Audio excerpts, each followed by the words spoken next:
দিকে ফয়সালা এসে গেছে গো নবীজি, এই তো ফয়সালা এসে গেছে। তিনি বলতে লাগলেন, জিবরাইল নবীজিকে শুনাইতে লাগলেন, ফাসআলু আহলাল যিকরি ইন কুনতুম লা তা'লামুন।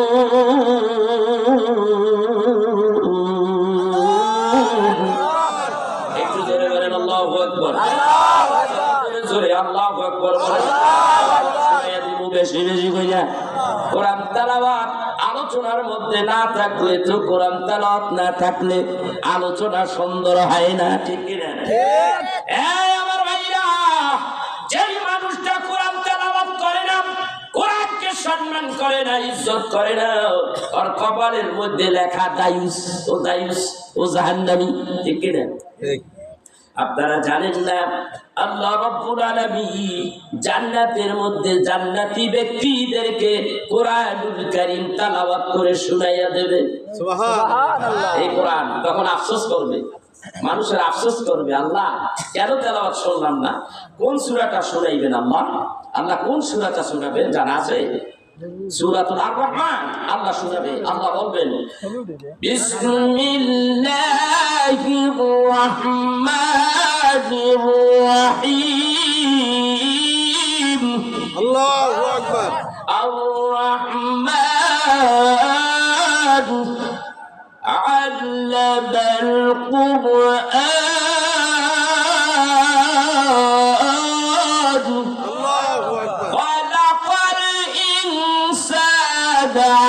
علمه البيان।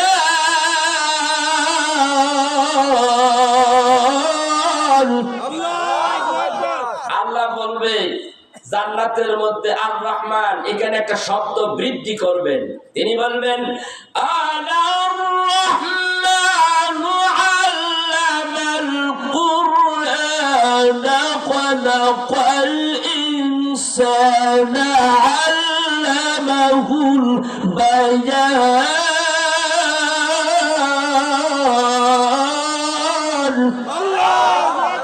আল্লাহু আকবার। যিনি বায়ান শিক্ষা দিয়েছেন, আল্লাহু আকবার বলছেন, এটাও বায়ানের অন্তর্ভুক্ত। যিনি কথা শিক্ষা দিয়েছেন, যিনি বান্দাকে কথা বলার বাক শক্তি দিয়েছেন, যেই জবান দিয়ে বান্দা কোরআনুল কারীম তেলাওয়াত করবে, আল্লাহর তাসবিহ তাহলিল করবে, কিন্তু বান্দা তো তা করে না।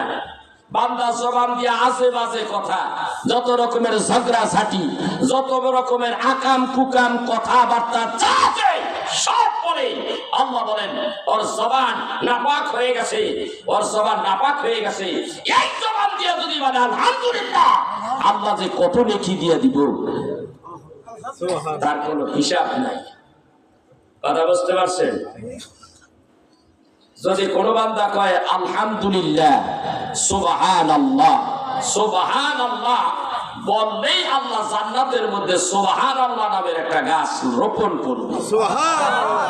একটা ছাই গাছের যে শাখা প্রশাখা, ডাল ফাল, গাছের গোড়ার থেকে শুধু একটা ডালের ছায়া অতিক্রম করতে 6 মাসেও পারবে না। সুবহানাল্লাহ। সেটা আবার কেমনে? হাইটে দৌড়াইয়া। সবচেয়ে টপ ক্লাসে একটা ঘোড়া যদি হয় তেজস্বী, এই ঘোড়া দৌড়াইতে থাকবে 6 মাস দৌড়াবে, তবু ডালের এক সাইডের ছায়া অতিক্রম করতে পারবে না। সুবহানাল্লাহ। এই জবাব দিয়া বান্দা জোরে বলবে, আস্তে বলবে না জোরে বলবে সুবহানাল্লাহ? তাহলে একটু আল্লাহকে শুনাইয়া দেন সুবহানাল্লাহ। একটু চিৎকার দিয়া বলি আল্লাহু আকবার। আরেকবার বলি ইয়া রাসূলুল্লাহ। চিৎকার দিয়ে হাত তুলে আল্লাহকে বলেন আল্লাহু আকবার। চিৎকার দিয়ে বলেন ইয়া রাসূলুল্লাহ। আমরা আল্লাহ চাই কি চাই না? জোরে বলেন আল্লাহ চাইতে চাই না, সাথে আমার রাসূলকে চাই কি চাই না? আমরা আল্লাহ চাই, রাসূল ছাড়া না। জোরে বলেন রাসূল দরকার আছে না নাই?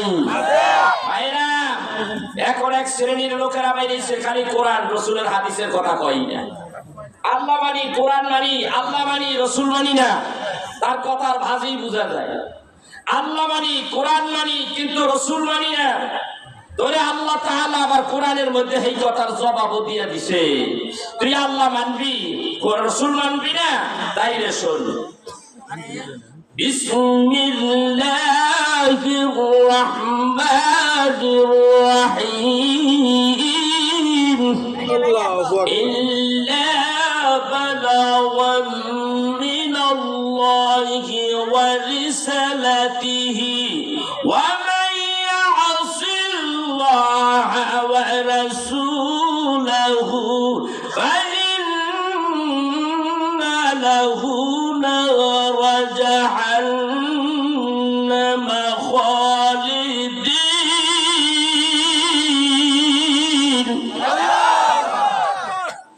فإن له نار جهنم خالدين فيها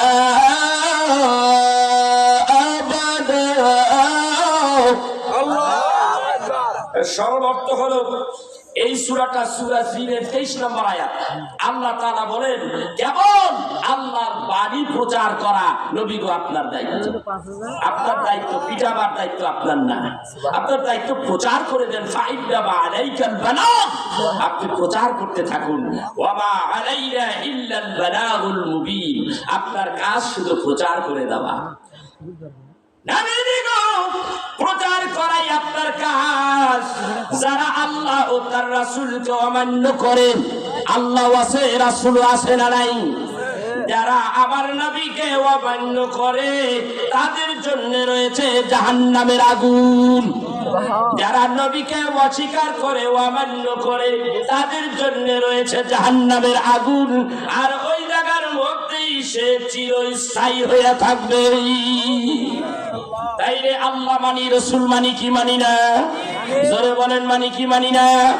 আল্লাহ মানি, রসুল মানি, আল্লাহ মানি, রসুল মানি, ঠিক কিনা জোরে কন। মায়েরা, এখানে দুই একটা হাজি ঠাপ আছেন নাকি? হাজি আসেনি? দিয়ে আপনি আলহামদুলিল্লাহ। আরাফার ময়দানে যখন আপনি হাই রোড দিয়ে গেলেন, এইভাবে পূর্ব দিকেই গেলে দেখবেন জাবালে রহমত। এইখানে একটা পিলার আছে, ওইখানে বাবা আদম আলাইহিস সালাতু ওয়াস সালাম দাঁড়িয়ে দোয়া করেছে, রব্বানা যালামনা আনফুসানা ওয়া ইল্লাম তাগফির লানা ওয়া তারহামনা লানাকুনান্না মিনাল খাসিরিন। আমি আদম গুনাহগার, সেই পিলারটার কাছে যাইতে মানুষ এত জাম, আমি সেই পিলারের সঙ্গে মাথা টেক লাগাইয়া আল্লাহর দরবারে কেঁদেছি। সেখানে দাঁড়িয়ে কেঁদেছি, আরাফার ময়দানে মুজদালিফায় কেঁদেছি। ওইখানে দাঁড়িয়ে আমার আল্লাহর নবী দুই হাতের মধ্যে দুইটা গ্রন্থ হাতের মধ্যে লইয়া 1,24,000 সাহাবীদেরকে লইয়া ডেকে ডেকে বলে, ও সাহাবীরা শোনো শোনো, এইটা হইল কিতাবুল্লাহ, এইটা হলো সুন্নাতে রাসূল, এইটা হইল হাদিস শরীফ, এইটা হলো কোরআনুল কারীম। এই দুইটাকে যদি তোমরা আঁকড়ে ধরতে পারো, খোদার কসম করে বলি, তোমরা কখনো পথচ্যুত হবে না, লাইনচ্যুত হবে না, পথভ্রষ্ট হবে না। তোমরা কখনো পথভ্রষ্ট হবে না, তোমরা হেদায়েতের মধ্যে দায়েম কায়েম থাকবে। কার কথা? নবীজির কথা হাদিসে আসছে। কয়টার কথা কইছে? কোরআনের কথা, হাদিসের কথা, আল্লাহর কথা, কোরআনের কথা। কোরআনের কথা আর হাদিসের কথা। কোরআনের মধ্যে আল্লাহর মানার কথা আছে, রাসূলের মানার কথা আছে। হাদিসের মধ্যে ঢুকলে দেখা যায় আল্লাহও মানো, রাসূলও মানো। আল্লাহ কোরআনে বলে, কুল আতিউল্লাহ ওয়া আতিউর রাসূল, আমাকে মানো বিনা ইতাতে, আমার হাবিবকে মানো বিনা ইতাতে, আমার হাবিবের সুন্নাতকে আমল করো। সুবহানাল্লাহ। আমরা কি আসিনি? নবীজি আবার বলেন, মান আহাব্বা সুন্নতি ফাকাদ আহাব্বানি ওয়া মান আহাব্বানি কানা মাই ফিল জান্নাহ। রাওয়াহু তিরমিজি। তিরমিজি শরীফ 76 অন্যতম হাদিস। তিরমিজি শরীফের মধ্যে রাসূলুল্লাহ সাল্লাল্লাহু আলাইহি ওয়াসাল্লাম ইরশাদ করে, যেই ব্যক্তি আমার একটা সুন্নাতকে আঁকড়ে ধরলো আমলের উদ্দেশ্যে, সেজন্য আমি রাসূলকে ভালোবাসলো, আমি রাসূলকে ভালোবাসলো, সেজন্য আমার সুপারিশ পেয়ে জান্নাতবাসী হয়ে গেল। সুবহানাল্লাহ। তাইলে রাসূলের কাছে জান্নাত আছে না নাই? জোরে বলেন, আছে না নাই? নবী নবীজি ছাড়া জান্নাতে যাওয়ার কোনো উপায় আছে? করে বলেন ভাইরা। তাইলে রাসূলের কাছে জান্নাত আল্লাহ রাখছে। এই বিষয়ে আলোচনা করতে গেলে অনেক কিতাব নিয়ে অ্যানালাইসিস করেছি আমি, যে আল্লাহ তাআলা তার বন্ধুর সাথে এমন ভালোবাসা করেছে, বন্ধুরে এই জান্নাতের মালিকটাই তোমারে বানাই দিয়েছে। সূরা ওয়াদ-দুহা তাফসীর পড়তে দেয়া আল্লামা শাহ আব্দুল আজিজ দেহলভী রাহমাতুল্লাহ আলাইহি তার তাফসীর আজিজের মধ্যে যে কথাগুলি লিখছে, আল্লাহ রাব্বুল আলামিনের নবী বলেন, আল্লাহ বলেন হাবিব আপনি জান্নাতে ঢোকেন। নবী কয় আমি জান্নাতে যাব না। আল্লাহ আমি জান্নাতে যাব না। আল্লাহ তাআলা ডাকতে বলেন ওয়ালাল আখিরাতু খায়রুল লাকা মিনাল উলা ওয়ালাসাউফা ইউতিকা রাব্বুকা ফাতারদা।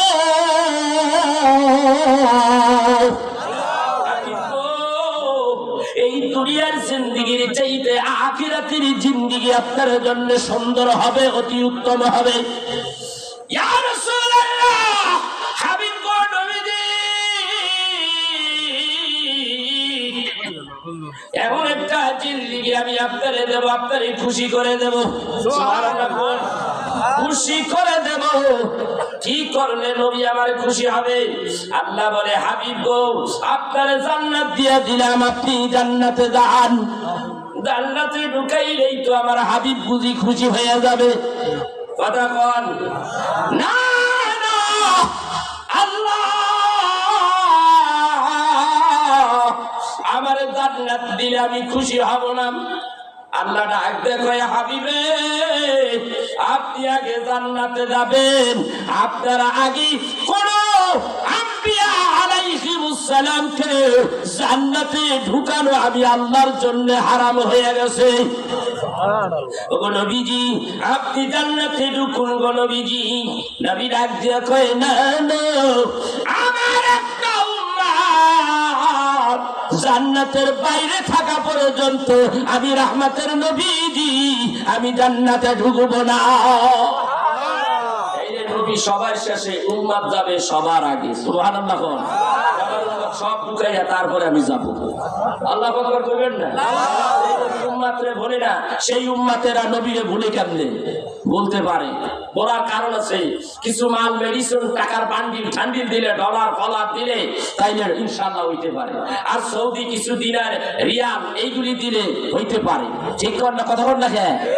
বিভিন্ন সংস্থা বাংলাদেশে মুসলমানদের ইমানকে টার্গেট করে হানা দিচ্ছে। টাকা টাকা টাকা, ডলার ডলার ডলারের কাছে ইমান বিক্রি হয়ে যাচ্ছে। এই জন্য ফেসবুক খুললেই দেখা যায় বড় বড় মৌলানা সাহেবরা বড় বড় ভুল করতেছে, রাসূলের সামনে বেয়াদবি শুরু করে দিয়েছে। কেউ বলে রাসূলের কাউবয়, কেউ বলে হযরতে মা খাদিজা ইনটেক না, আজে বাজে কথা বলে। রাসূল সুপারিশের মালিকই না। নবী কিয়ামতের দিন কোনো কথাই বলতে পারবে না, আল্লাহর কাছে ফেলাই আছে। হুজুরে কর না আউযুবিল্লাহ। আল্লাহ কি তার বন্ধুরে এমনি এমনি বন্ধু বানাইছে? আল্লাহ তাআলা যতগুলি নবী রাসূল পাঠাইলেন, বাবা আদম নবী থেকে ঈসা নবী পর্যন্ত যতগুলি পয়গম্বর দুনিয়ায় পাঠাইলো, কোন পয়গম্বরকে নবীজি আল্লাহ তাআলা বলেন নাই হাবিবুল্লাহ। কত মহাব্বতের বন্ধু, কত মহাব্বতের মানুষটা হইলে, কত ভালোবাসার মানুষ হইলে বলে হাবিবুল্লাহ। হাবিবুল্লাহ শব্দের অর্থ বন্ধু, তুমি আমার বন্ধু। বাংলা কথা বল না? আরেকটা প্রমাণ দেখাইয়া দেই কোরআন থেকে। বন্ধু কেমন বন্ধু? রহমতের নবী দুনিয়ায় আসলেন, আদম নবী থেকে ঈসা নবী পর্যন্ত কোন পয়গম্বরের প্রতি আল্লাহ দুরূদ শরীফ পড়ে নাই। কোরআনে কোন জায়গায় নাই, হাদিসেও নাই। আল্লাহ তাআলা দেখো আমি আমার হাবিবুল্লাহ নবীর উপরে দুরূদ পড়েছি। আমার কত প্রিয় বন্ধু হইলে আমি তার প্রতি দুরূদ পড়েছি, দুরূদ পড়েছি। আল্লাহ তাআলা সূরা আহজাবের মধ্যে বলেন, ইন্নাল্লাহা ওয়া মালাইকাতাহু ইউসাল্লুনা আলান নবী, নিশ্চয়ই আমি আল্লাহ রাব্বুল আলামিন সমস্ত ফেরেশতাদেরকে লইয়া আমার বন্ধুর উপরে দুরূদ শরীফ পড়ি। সুবহানাল্লাহ বলবেন না? পড়ি, আমি আমার বন্ধুর উপরে দুরূদ পড়ি। আর যারা ঈমান আনছো তাদেরকে ওয়ার্ডার করলাম, দিস ইজ মাই ওয়ার্ডার, ইয়া আইয়ুহাল্লাযীনা আমানু সাল্লু আলাইহি ওয়া সাল্লিমু তাসলিমা। নবীদিকে দুরূদ পড়ো হে বিশ্বাসী ইমানদার বান্দারা, নবীর প্রতি দুরূদ পড়ো, নবীকে আদবের সাথে সালাম দাও। সুবহানাল্লাহ বলবেন না? এখন আমরা সালাম দিতে গেলে কয় বিদআত। আমি ঢাকাতে একটা প্রোগ্রাম করতেছিলাম, কয় হুজুর আমার বন্ধু মানুষ, আগে যদি জানতাম পরে আমি বন্ধু বানাইতাম না। ও আমারে কয় হুজুর কিয়াম তো করা যাবে না, দাঁড়াইয়া তোরা হুইয়াও করা যাইব না। আমি কই তোরে আজকে তোর তালাক দিলাম, তোরে আর আমি লাইক করবো না, বন্ধু বাদ দিয়ে দিছি। তোর মতন আলেম বন্ধু আমার দরকার নাই, তুই তো আমার রাসূলের শানে বেয়াদবি করলি। কারণ নবীকে সালাম দিতে দেওয়া যাবে না, সে আমারে নিষেধ করে। আমার ভাইরা, আমি গত বছর মদিনা শরীফে রাসূলের রওজা মুবারকে গেলাম, সব হাজিরা দাঁড়াইয়া দাঁড়াইয়া নবীকে সালাম দেয় না, শুইয়া শুইয়া দেয়। সবাই নবীকে সালাম দিতেছে। হাদিসা এ সালাম দিচ্ছে না বসে বসে? যদি আদব যদি হতো তাহলে বসে বসেই দাওয়াত দেওয়ার সুযোগ করে দিত। সবাই বলে রওজা মুবারকের কিনারে দাঁড়িয়ে সম্মানের সাথে বলে, আসসালাতু ওয়াসসালামু আলাইকা ইয়া রাসূলুল্লাহ, আসসালাতু ওয়াসসালামু আলাইকা ইয়া হাবিবাল্লাহ, আসসালাতু ওয়াসসালামু আলাইকা يا شافي المجنبين، الصلاة والسلام عليك يا رحمة للعالمين। সালাম তো দাঁড়াইয়া দিচ্ছে, আস্তে আস্তে হাঁটতেছে আর দাঁড়াইয়া দাঁড়াইয়া দিচ্ছে। মসজিদে ঢোকার সময় নবীকে সালাম দিতে হয়, নবীজিকে সালাম দিয়া তারপরে দোয়া পড়তে হয়। ঢোকার সময় কি দাঁড়াইয়া যান না বসে থাকেন না শুইয়া শুইয়া? সালাম কি দাঁড়াইয়া না বসিয়া? সেইখানেও দাঁড়াইয়া। খুতবা দেওয়ার সময় আমার নবীকে সালাম দেন, তখন মেম্বারে দাঁড়াইয়া না শুইয়া না বসে? দাঁড়াইয়া। তাইলে দাঁড়াইয়া রাসূলকে সালাম দেওয়া মুস্তাহাসান, ফরজও কইলাম না, ওয়াজিবও কইলাম না, এইটা মুস্তাহাসান। দাঁড়াইয়া রাসূলকে সালাম দেওয়া, এটা সম্মান তাজিম করা। কথা বুঝতে পেরেছেন? নবীকে সালাম দিতে আদবের সাথে বলছে কি? জোরে বলেন, বলছে কি? আল্লাহ বলেছে। এখন রাসূলের রওজায় গেলাম, আমরা জিয়ারত করলাম। আপনাদের দেশে আছে কিনা জানি না, মা বাবার কবর জিয়ারত করে না। কয়টা জাত বেদাত। এই বেদাত যেই ব্যক্তি কয় আর ঈমান গেছে গা। রাসূল আবার বলতেছে, মান জারা কবরি ওয়াজাবাত লাহু শাফাআতি, আমার রওজাতে জিয়ারত করলো তার জন্য আমার সুপারিশ ওয়াজিব হয়ে গেল। তাইলে মদিনা ওয়ালা কামলি ওয়ালা নবীর পক্ষ থেকে ওই কাম থেকে জিয়ারত করা সুন্নাত হুকুম হয়ে গেছে। মা বাবার কবর জিয়ারত করা সুন্নাত। সুবহানাল্লাহ। ওরা বোঝে না, ওরা বোঝে না। বাইহাকি শরীফের হাদিসে আসছে, পবিত্র জুমার দিন নামাজ আদায় করবা, নামাজ আদায় কইরা তোমার মা বাবার কবরের কিনারে দাঁড়াও, তোমার মা বাবার কবরের কিনারে কিছু সূরা কেরাত পড়ো, পড়ে দোয়া কারীম পড়িয়া আল্লাহর দরবারে হাত তুলে মুনাজাত করো আর বলো রব্বির হামহুমা কামা রাব্বায়ানি সগীরা। এই দোয়া করতে থাকো, মা বাবার কবরের আযাব মাফ হয়ে যাবে, সাথে সাথে তোমারও গুনাহ মাফ হয়ে যাবে। সুবহানাল্লাহ। এরা কোরআন মানে না, এরা হাদিস মানে না, আবার কোরআনের কথাও কয়, কি সুন্দর করে কয়। জায়গায় মানে, জায়গায় মানে না, এইখানটা মানে ওইখানটা মানে না। কোরআন মানতে হলে এ টু জেড মানতে হবে, ঠিক না বেঠি? ভাইরা, এই কোরআন আমরা চাই কি চাই না? কোরআন চাই, কোরআন থেকে আলোচনা হবে। সেই জন্য আমি আপনাদেরকে একটা নাতে রাসূল শোনাইয়া স্টার্ট করব, যেহেতু ওয়াদা করে ফেলেছি। রাসূলের রওজা শরীফ দেখে মন ভরে না, নবীর রওজা শরীফ দেখে মন ভরে না, দিদার দাও গো শাহি মদিনা, নবীর রওজা শরীফ দেখে মন ভরে না, দিদার দাও গো শাহি শাহি মদিনা দিদার দাও গো শাহি মদিনা ইয়া রাসূলুল্লাহ ইয়া হাবিবাল্লাহ বলুন ইয়া রাসূলুল্লাহ ইয়া হাবিবাল্লাহ ইয়া রাসূলুল্লাহ ইয়া হাবিবাল্লাহ নবীর রওজা শরীফ দেখে মন ভরে না নবীর রওজা শরীফ দেখে মন ভরে না দিদার দাও গো শাহি মদিনা দিদার দাও গো শাহে মদিনা এই দিদার দাও গো শাহে মদিনা আরো মেহমান করেছেন আল্লাহ কত শান কত মান মোর কামলিওয়ালা আরো মেহমান করেছেন আল্লাহ কত শান কত মান মোর কামলিওয়ালা ও গো মদিনাওয়ালা করো করুণা ও গো মদিনাওয়ালা করো করুণা দিদার দাও গো শাহে মদিনা দিদার দাও গো শাহে দিদার দাও গো শাহে মদিনা ইয়া রাসূলুল্লাহ ইয়া হাবিবাল্লাহ ইয়া রাসূলুল্লাহ ইয়া হাবিবাল্লাহ জালি মুবারক দেখে আপনার জোর নূরেতে ঝলমল করবে ভিতর আহা জালি মুবারক দেখলে আপনার জোর নূরেতে ঝলমল করবে ভিতর ও গো রাউফুর রহিম কাছে ডাকো ডায় ও গো রাউফুর রহিম কাছে ডাকো দিদার দাও গো শাহি মদিনা দিদার দাও গো শাহি মদিনা নবীর রওজা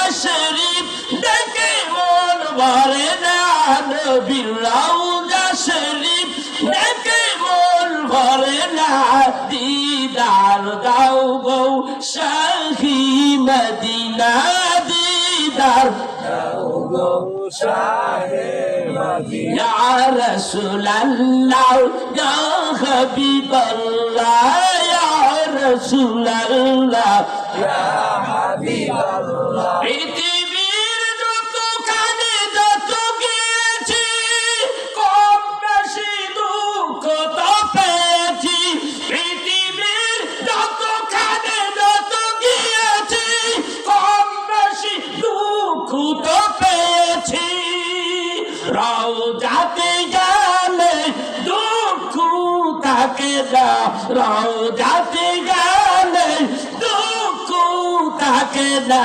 দিদার দাও গো শাহি মদিনা দিদার দাও গো শাহি মদিনা নবীর রওজা শরীফ দেখে মন ভরে না নবীর রওজা শরীফ দেখে মন ভরে না দিদার দাও গো শাহে মদিনা দিদার দাও গো শাহে মদিনা জালি মুবারক দেখলে এক নজর জালি মুবারক দেখলে আবার কি হয় জালির মধ্যে আসে নাকি গোটা জালিটা স্বর্ণ দিয়া মুড়াইছে এই জালির মধ্যে বিশেষ বিশেষ কোরআনের আয়াত রাসূলের শান এই জালির মধ্যে যে আয়াতগুলি সেটিং করেছে সব পেছানো গুছানো মিলে দিতে পারি না কানু না মিলামু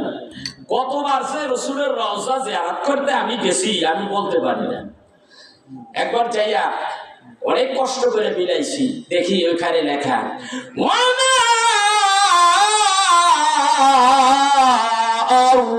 أرسلناك إلا رحمة للعالمين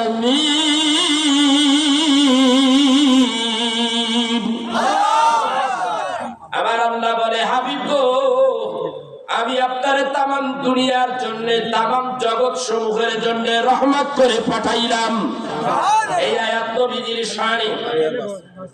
আরেক জায়গায় মিলাইতে পারছো, এখানে লেখা রয়েছে ইয়া আইয়ুহাল্লাযীনা আমানু লা তারফাউ আসওয়াতাকুম ফাওকা সাওতিন নবী। হে বিশ্বাসী ইমানদার বান্দাগণ, আমার নবী রওজার কিনারে আসছো, নবীর সামনে বেয়াদবি করা যাবে না। নবীর সামনে যেন উচ্চ আওয়াজে কোনো কথা না হয়। যদি কথা হয়ে যায়, নবীর সামনে যদি বেয়াদবি করো, তাহলে তোমার জীবনের যত আমল আছে, নামাজ আছে, রোজা আছে, হজ আছে, যাকাত আছে, সব বরবাদ হয়ে যাবে, যা তুমি টের পাইবা না। এই কোরআনের এই আয়াতগুলো এখানে রয়েছে। ওখানে যাইয়া ফাইজলামি চলে না, ওখানে গেলে ফাইজলামি চলে না। সব অক্ষরগুলি বড় বড় অক্ষর, লা ইলাহা ইল্লাল্লাহু মুহাম্মাদুর রাসূলুল্লাহ এখানে লেখা, স্মরণের অক্ষর সোনা দিয়া লেখা। বাংলাদেশে আলিফ, লা ইলাহা লাম আলিফ, আলিফ, এই আলিফটার চুরি কত আগে চুরি বাঙালি সুযোগ পাইতো। কথা বুঝতে পেরেছেন? আবার শরীফে চার কোনারে 4টা গম্বুজের উপরে এমনি সোজা করা আছে, এক একটার মধ্যে 9.5 মণ করিয়া স্বর্ণ আছে।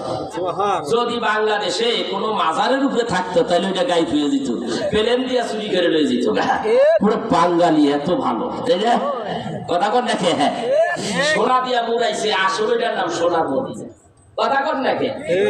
এতক্ষণ গাইছি মানুষের বানাইয়া গজল। আমার গজল আছে 40 খান, টোটালে বানাইছি 70 খান। এইগুলি আবার মজার মজার দিয়ে বানাইছি, মাঝে মাঝে কমু। বলতেছিলাম কোরআন দরকার আছে না নাই? কোরআন দরকার আছে, সাথে কি চাই? সাথে চাই হাদিস। একটা ওহী হলো ওহিয়ে মাতলুব, আরেকটা হলো ওহিয়ে গায়রে মাতলুব। একটা হলো ওহিয়ে জলি, একটা হলো ওহিয়ে খফি। একটা ওহী জিবরাইলের মাধ্যমে সুদীর্ঘ 23 বছর মক্কা মদিনায় এসেছে আল্লাহর নবীর কাছে। আরেকটা ওহী আসছে গোপনে আমার রাসূলের কাছে, ওইটা আমার নবীর কথা। সুবহানাল্লাহ বলেন। এই আমার ভাইরা, এই কোরআনুল কারীম আপনাকে আমাকে মুক্তি দিতে পারে। সেই কিতাব আপনি আরে আমাকে মুক্তি দিতে পারে। ওই কিতাবটা যদি সুন্দর হয়, সঠিক হয়, তাইলেই তো মুক্তি দিতে পারে। আর যদি তার মধ্যে ভুলভাল থাকে, তাইলে আমাদের মুক্তি দিতে পারে না। ঠিক না? তাইলে ভাইরা আমার, পৃথিবীর মধ্যে বহু পণ্ডিত আছে, লেখক আছে, ওই পুস্তক লেখে, লেখিয়া তারপরে লেখকের 2টা কথা থাকে কিনা ওইখানে লেখা থাকে। আমার এই পুস্তক লিখতে যাইয়াম কোন রকমের ভুল ভ্রান্তি যদি কারো চোখে ধরা পড়ে, আমাকে জানাবেন, পরবর্তী সংস্করণে আমি সংশোধন করে নেব। শুরুটা করেছে ভুল দিয়া, ভুল স্বীকার কইরা নিলেন। আর আল্লাহর পক্ষ থেকে এমন একটা কিতাব আমরা পাইলাম, ওই কিতাব লিখতে যাইয়াম ভুল তো স্বীকার করলেন এই না, উল্টা পেজ উল্টাইলেই দেখা যায় লেখা আছে আলহামদুলিল্লাহি রাব্বিল আলামিন। সবাই বলেন আলহামদুলিল্লাহি রাব্বিল আলামিন। সমস্ত প্রশংসা, যাবতীয় প্রশংসা সব একমাত্র আল্লাহর জন্য। কার জন্য? যখন আমি আল্লাহর জন্য সব প্রশংসা দিয়া শুরু করে দিয়েছে। ভুলের কথা তো উঠাইতেই পারেন নাই, প্রশংসা শুরু হয়ে গেল। লেখক গ্রন্থকারের গ্রন্থ শুরু হয়ে গেল প্রশংসা দিয়া। এরপরে কোরআনকে যদি জিজ্ঞাসা করেন, আপনি প্রশংসা করলেন, তার মধ্যে কি ভুল আছে কি নাই? কোরআন 1000 বছর আগে তার জবাব দিয়ে দিছে, যালিকাল কিতাবু লা রাইবা ফীহি হুদাল লিল মুত্তাকিন।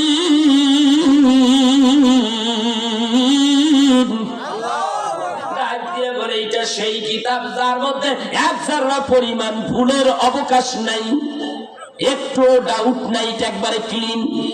এই কোরআনের কাজ কি? হুদাল লিল মুত্তাকিন। একটা মুমিন বান্দা একটা মুত্তাকি বান্দাকে হেদায়েতের দিকে নিয়ে যাবে এই কোরআন। কোরআনের কাজ যদি কেউ এইটাকে যদি অনুসরণ করে, তাহলে তার কাজ হলো ওই মানুষটাকে হিদায়াতের দিকে নিয়ে যাবে। আল্লাহ রাব্বুল আলামিন আরেক জায়গায় বলেন, ফামান তাবিআ হুদায়া ফালা খাউফুন আলাইহিম ওয়ালা হুম ইয়াহজানুন।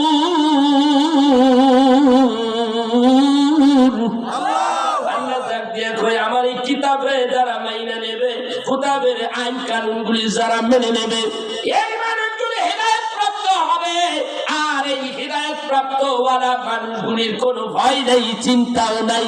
লা খাউফুন, তাদের কোনো ভয় নেই, তাদের কোনো চিন্তাও নাই। সুবহানাল্লাহ কইবেন না?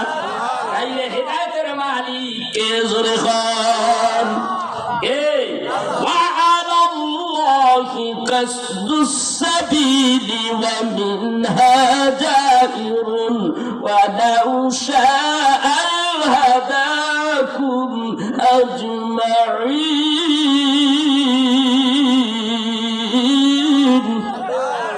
আল্লাহ ডাক দিয়ে কয়, হেদায়েতের মালিক হইলাম আমি আল্লাহ, হেদায়েতের মালিক হলাম আমার আল্লাহ। এই কোরআনকে অনুসরণ করলেই তোমরা হিদায়াত পাইয়া যাইবা। ওহীর জ্ঞান জীবনে ধারণ করবে, জীবনের মধ্যে যখন ওহীর জ্ঞান নিয়ে আসবে, আল্লাহ রাব্বুল আলামিন ওই মানুষটারে হেদায়েতের মধ্যে দায়